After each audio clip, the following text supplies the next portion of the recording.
મોરબીના વસંત પ્લોટમાં આવેલા એપાર્ટમેન્ટમાં સામૂહિક આપઘાતની ઘટના સામે આવી છે. વેપારી યુવાને તેની પત્ની અને દીકરાએ પોતાના ફ્લેટમાં ઘરની અંદર ત્રણેય ફાંસો ખાઈને અંતિમ પગલું ભર્યું હતું.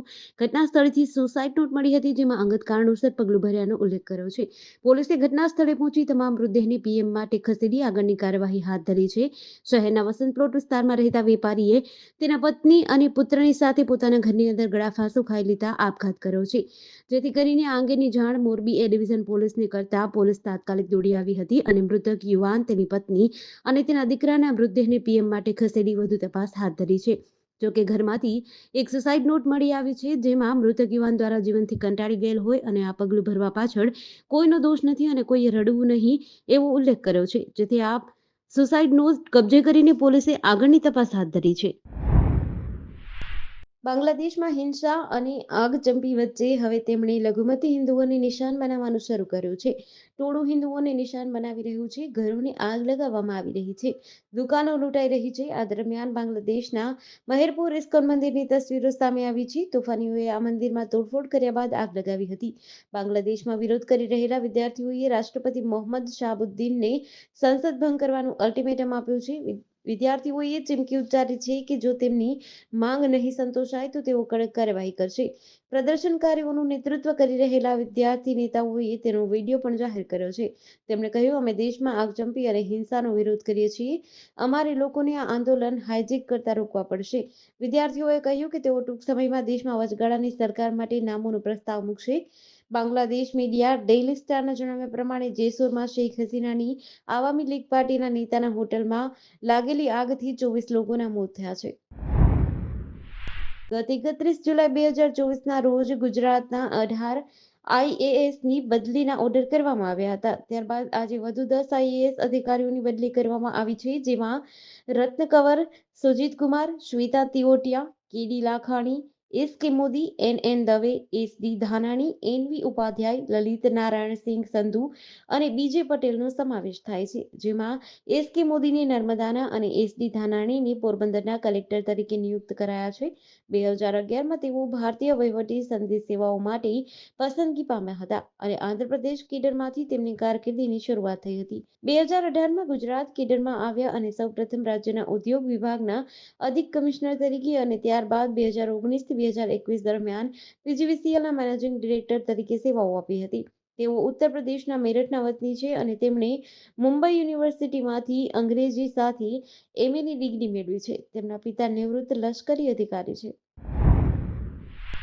ભચાઉથી 7 કિલોમીટર દૂર ગાંધીધામ હાઈવે પરના ચોપડવા બ્રિજ નજીક સ્કૂલ વેન અને લોખંડના સળિયા ભરેલા ટ્રેલર વચ્ચે ગંભીર અકસ્માત થયો છે. અકસ્માતમાં નંદગામ અને નાની ચિરાઈ બાજુથી ભચાઉ જતી સ્કૂલ વેનમાં સવાર 9માંથી 8 વિદ્યાર્થીઓ ઘવાયા છે, જેમને હળવાથી ગંભીર પ્રકારની ઈજાઓ થઈ છે. ઘવાયેલા 2 છાત્રાઓને વધુ સારવાર અર્થે ગાંધીધામ ખસેડાયા છે. અકસ્માતના પગલે ચોપડવા હાઈવે શાળાના બાળકોની ચીચિયારીઓથી ગુંજી ઉઠ્યો હતો.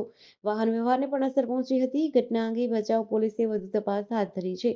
અકસ્માત બાદ હાઈવે માર્ગ ઉપર વાહનો અને લોકોની ભીડ જમા થઈ ગઈ હતી. આ સમયે ઘાયલ બાળકોને મારી ઇનોવા કારમાં બેઠેલા કામદારોને નીચે ઉતારી બાળકોને પ્રથમ ભચાઉની સરકારી હોસ્પિટલ બાદ તાકીદની સારવાર માટે વાગડ વેલફેર હોસ્પિટલમાં ખસેડ્યા હતા, જ્યાં 2 થી 3 બાળકોની હાલતમાં નાજુક જણાતી હતી. સ્કૂલ વેનમાં સેન્ટ ઝેવિયર સ્કૂલના 2 છાત્રો હતા, જ્યારે 7 કન્યા વિદ્યાલયની છાત્રાઓ હતી. જૂનાગઢ શહેરના નરસિંહ મહેતા તળાવ નજીક આવેલા ચીખલિયા ચોકમાં અચાનક કારમાં આગની ઘટના સામે આવી હતી. કારમાં આગ લાગ્યા બાદ રોડ પર ધુમાડાના ગોટે જોવા મળ્યા હતા. બીજી તરફ રોડ વચ્ચે જ કારમાં આગ લાગતા લોકોમાં ભય પેસ્યો હતો.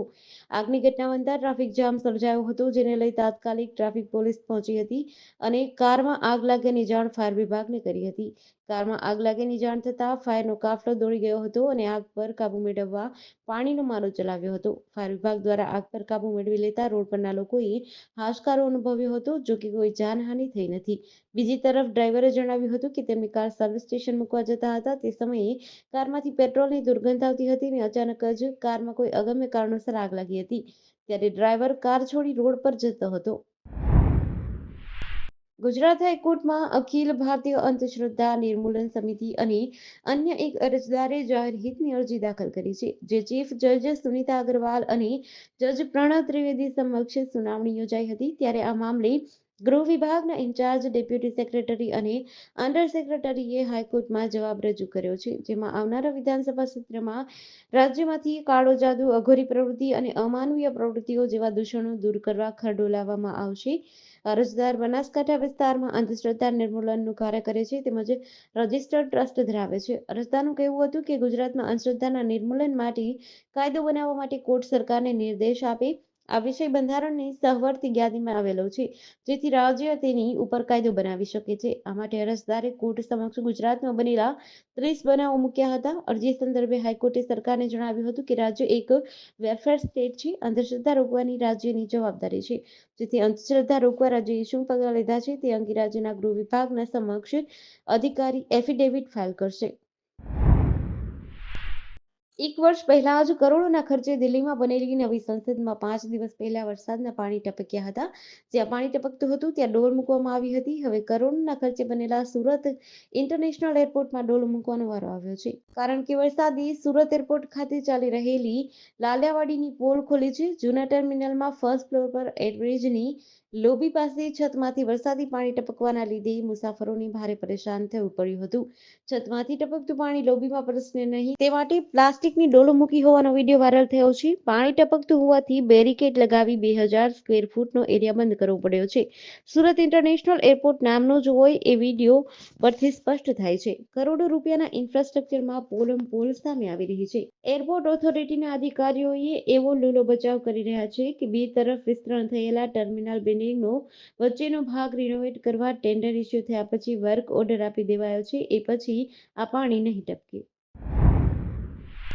રાજ્ય સરકાર દ્વારા લેવામાં આવતી સ્પર્ધાત્મક પરીક્ષામાં સીબીઆરટી પદ્ધતિ નાબૂદ કરી ફોરેસ્ટ ભરતીમાં નોર્મલાઇઝેશન કર્યા બાદ માર્ક્સ પ્રસિદ્ધ કરવાની માંગ સાથે મોટી સંખ્યામાં ગઈકાલથી ગાંધીનગરમાં આંદોલન કરનાર ઉમેદવારોને આજે સવારથી પોલીસે ડિટેન કર્યા છે. અંદાજિત 100થી વધુ ઉમેદવારોને પોલીસે રામકથા મેદાન તેમજ ગચાર ગાર્ડનમાંથી ડિટેન કર્યા છે. કેટલાય ઉમેદવારોએ વરસાદી માહોલ વચ્ચે ત્યાં મેદાનમાં રાત વિતાવી હતી. વિદ્યાર્થી નેતા યુવરાજસિંહ પણ ત્યાં જ ઉપસ્થિત હતા. બીજી તરફ આ મામલે આપ નેતા પ્રવીણ રામે સરકાર પર આકરા પ્રહાર કર્યા હતા અને વહેલી સવારે સૂતેલા વિદ્યાર્થીઓની અટક કરવાની ઘટનાને પીઠ પાછળ ઘા સમાન ગણાવી હતી. રામકથા મેદાન અને ગજાર ગાર્ડનથી આંદોલનકારીઓને ડિટેન કરવાનું શરૂ થઈ ગયું હતું. ગઈકાલે રાત્રે પણ ઉમેદવારો રામકથા મેદાનમાં આંદોલન ચાલુ રાખ્યું હતું અને ઘણા ખરા ખુલ્લા મેદાનમાં સૂઈ ગયા હતા. સેલ્ફી લેવા અને રીલ બનાવવા માટે પાણીના ભારે પ્રવાહ વચ્ચે ઝરણામાં ઉતરેલો એક યુવક ધોધમાંથી 150 ફૂટ નીચે પડ્યો હતો. યુવક મિત્રો સાથે પિકનિક મનાવવા માટે આવ્યો હતો. પાણીના પ્રવાહમાં તેનો પગ લપસી ગયો હતો. જીવ બચાવવા યુવકે સેફ્ટી સાંકળ પણ પકડી લીધી હતી. મિત્રોએ પણ તેને બચાવવાનો પ્રયાસ કર્યો. જો કે પાણીનું વહેણ તેજ હોવાના કારણે હાથમાંથી સાંકળ છૂટી જતા તે ધોધની સાથે નીચે પડી ગયો હતો. ભીલવાડાના બિજોલિયામાં મીનાલ ઝરણા ખાતે સોમવારે બપોરે 12 વાગ્યે આ અકસ્માત થયો હતો. ઘટનાનો વિડીયો સામે આવ્યો છે. ભવાનીનગર ભીલવાડાના રહેવાસી કનૈયાલાલ બેરવા 17 વર્ષીય મિત્ર અક્ષિત ધુબે સાથે પિકનિક મનાવવા માટે સોમવારે બાઇક પર મીનાલ ગયા હતા. ઝરણામાં પાણીના વહેણના કારણે યુવકે પોતાને બચાવવા માટે લગભગ 5 મિનિટ સુધી લડતો રહ્યો અને અંતે પોતાના હાથમાંથી સાંકળ છૂટી ગઈ હતી. લગભગ 100 મીટર તણાઈ ગયા બાદ તે ધોધથી 150 ફૂટ નીચે પડ્યો હતો. અમદાવાદના દાણીલીમડા વિસ્તારમાં ચંડોળા તળાવના રીડેવલપમેન્ટ માટે ખોદાયેલા ખાડામાં ભરાયેલા વરસાદી પાણીમાં રમતા રમતા 10થી 12 વર્ષના બાળકો પડી ગયા હતા. ડૂબી જતા ત્રણેય બાળકોના મોત નીપજ્યા હતા. આ બાળકો સોમવારે બપોર બાદ ગાયબ હતા. પરિવારજનોને સ્થાનિક દ્વારા શોધખોળ કરવામાં આવી હતી. રાત્રે તળાવમાં વરસાદી પાણી ભરાયું છે તે જગ્યા પર શોધખોળ કરવામાં આવી હતી. અહીં ત્રણેય બાળકો ડૂબેલા જોવા મળતા ત્રણેયને બહાર કાઢી એલજી હોસ્પિટલે લઈ જવાયા હતા. જોકે ડોક્ટરોએ ત્રણેયને મૃત જાહેર કર્યા હતા. ત્રણમાંથી બે તો તેના પરિવારના એકના એક દીકરા હતા. હાલમાં મૃતદેહો એસવીપી હોસ્પિટલ ખાતે પોસ્ટમોર્ટમ માટે લઈ જવામાં આવ્યા છે. 8 થી 10 ફૂટ ઊંડા એક ખાડામાં જ્યારે તપાસ કરી તો ત્રણેય બાળકો અંદર ડૂબેલી હાલતમાં મળ્યા હતા. સ્થાનિક બંગાળી લોકોએ ત્રણેય બાળકોને બહાર કાઢ્યા. ત્રણેયને એલજી હોસ્પિટલે લઈ જવામાં આવ્યા. જોકે બાળકોના પહેલાથી જ મૃત્યુ થઈ ગયા હતા.